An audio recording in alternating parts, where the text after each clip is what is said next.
అనగనగా రామాపురం అనే ఊర్లో రాము సోము అని ఇద్దరు అన్నదమ్ములు ఉన్నారు. రాము సోము ఇద్దరూ కమల పిల్లలు. రాము తెలివైనవాడు మరియు ధైర్యవంతుడు. ఇక సోము విషయానికి వస్తే సోము అమాయకుడు ఇంకా భయస్థుడు. ఒకరోజు రాము సోము వాళ్ళ స్నేహితులతో కలిసి ఊరి దగ్గరలో ఉన్న అడవిలో ఆడుకుంటుంటే వారికి ఒక్కసారిగా ఏదో భయంకరమైన శబ్దం వినిపిస్తుంది.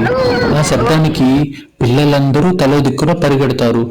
రాము వెళ్ళిపోయాడు అనుకొని సోము ఇంటికి వచ్చేస్తాడు. కానీ రాము అక్కడ అడవిలోనే దారి తప్పి నెమ్మదిగా ఊరు వైపు నడుచుకుంటూ వస్తున్నాడు. దారిలో రాముకి ఒక పెద్ద మర్రి చెట్టు కనిపిస్తుంది. ఆ మర్రి చెట్టు దాటుకొని రాము ఊర్లోకి వెళ్ళాలి. కానీ ఆ మర్రి చెట్టు త్వరలో ఒక భూతం చాలా కాలం నుండి నివసిస్తుండేది.